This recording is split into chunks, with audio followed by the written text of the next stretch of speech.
What's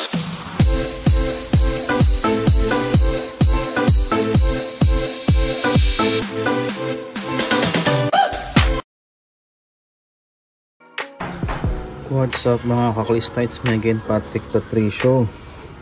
So for today's video guys, nakita nyo sa inyong harapan ay papalitan na natin tong rotor disc natin. Sa previous video natin ay in-install na natin yung bagong hydraulic brake set. So ito na yung kasunod niya, yung ano niya, yung rotor naman niya. So tara, ngayon tanggalin muna natin to. Ang size niya ay Torx 25 T25. Okay, so yan, tatanggalin lang natin to, ibilisan na lang natin.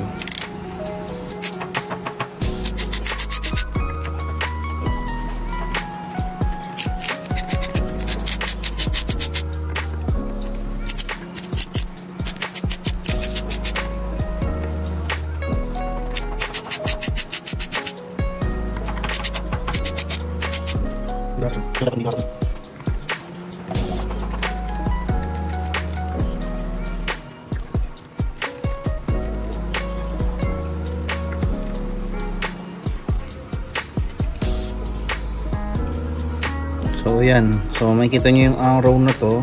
Sige natin, ano ko nga, pwede kaya yan. Yan, so ito yung arrow na to pag ganun. So yun yung rotation nya. So tatandaan na lang natin na pag ganun, para hindi malito yung pagkakabit natin mamaya. So ito yung sa Tektro. Baka pwedeng ilagay natin ito sa Trinx. Yung Trinx natin, teka lang, yun o, yung Trinx natin yung kabila. Yan, so yan, siguro hindi naman natin masyadong yung isa-set up yan. Kung ano lang yung mga napaganuhan ni Trek, lilipat natin sa kanya kung mga pwede. Okay, yan, so ito lilipat na. Dito ka muna. So ngayon is para may grasa tong nandito eh. Dapat alam ko walang grasa to, so tatanggalin ko muna yung grasa nya. Teka lang. Okay, so lilinisin ko muna to, gawa nung may grasa siya. Hindi natin diffuser at saka carton buds.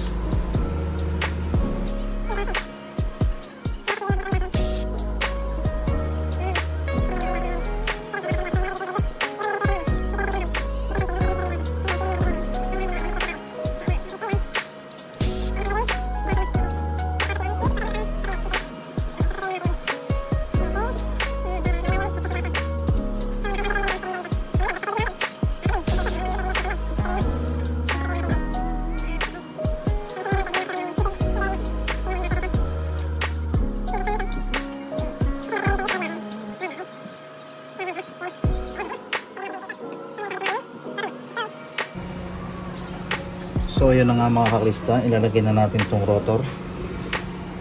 Yan, ito siya, yung Shimano RT66. So kung tatandaan nyo yung review ko dito is nasa Saudi pa tayo noon. So syempre nauwi na natin to. Yan, so ganyan siya. Okay, so nasa yung rotation yan, meron ba to? Ayan, yan yung rotation. So kanina di ba nakita natin pag ganun. So syempre pag ganun din, para mas accurate. At kung nakalimutan nyo man kung nasaan, pwede nung tingnan yung rotation ng sa gulong nyo. Okay, so ito na ilalagay natin yung bago. So ang maganda dito, meron siyang ito yung parang washer nya. So dapat ito ay nintig tatlo. Patay ng tatlo, kasi tatlo din sa likod. Yan, ba't lima lang to? Ay, apat pala to. Okay, so ayan, tatlo dito. Yan. Tapos ang gagawin natin is ilalagay natin dito. Kaya pwede kaya nakatayo to? O kailangan natin ihiga yung gulong. So try, ihiga ko muna. So hiniga na natin yung gulong. So ayan, kung makikita nyo itong washer, meron nakalagay word na top. Ibig sabihin nakaganyan siya. Ganyan. Kasi meron siyang ito, merong angkla eh, parang may angkla tong dito. So pero may angkla siya. Ganyan. Hindi mo pwedeng i-ganon kasi tatama sa rotor disc. So ganyan dapat. Kung ano yung word na top, yun yung lalagyan mo. Doon mo siya, kumbaga makikita mo siya doon. So ganyan. May tatlo siya bale. Tapos ito pang isa. Yan. Tapos ngayon, ilalagay na natin tong kasama doon. Para bago lahat, diba? Bali, 6 siya. 3, 4, 5, 6. Tama ba? Okay, so 6 tong sa likuran. So ngayon, meron siyang thread locker na. Pero lalagyan pa rin natin para mas matibay. Kaya tanggalin ko muna ito. So ito siya.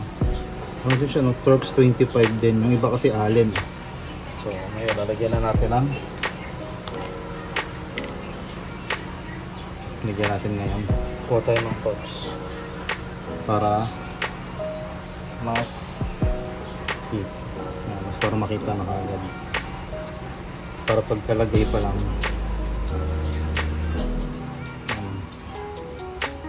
kahit konti lang. Kasi pag inikot nyo naman yan, sigurado na yan. Yun nga lang dapat.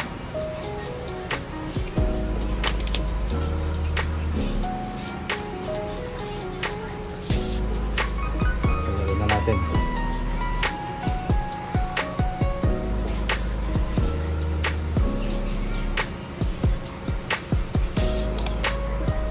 Huwag muna natin ano yun. So, ganoon lang din, paulit-ulit lang yan.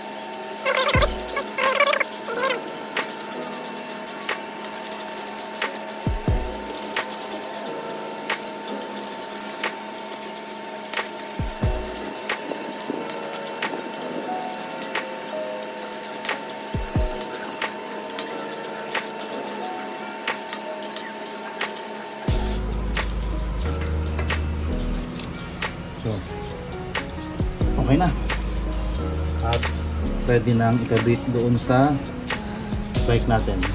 So ikabit muna natin.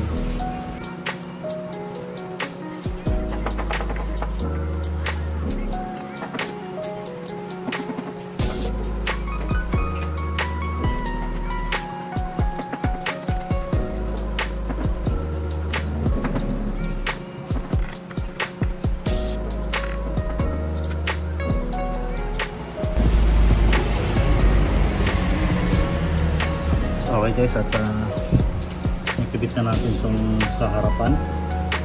So siguro yung sa likod hindi ko na siya ipapakita na ganun din naman yun ganun kung ano, paano yung gagawin ginawa ko dito sa harapan, ganun din naman yung likod. So okay guys, so at least importante ngayon ay napalitan na natin yung rotor disc natin na kasama to sa binili natin. Okay, so siguro tingnan natin kung i-bed in process ko to o hindi. So babalitaan ko kayo. Okay? So yun lang guys. Maraming salamat mga kakrisa sa panonood nyo. Sana may natutunan kayo dito sa video na to. Kita kayo tayo sa kalsada. Pinakita nyo yung bike na yan na si Trek. Ayan, sige ako yan. Ewan ko lang kung may mga kapares tayo. So walang problema. So at least may idea kayo. Okay? So see you soon guys. Ride safe and God bless. Sheesh. Aphrodite.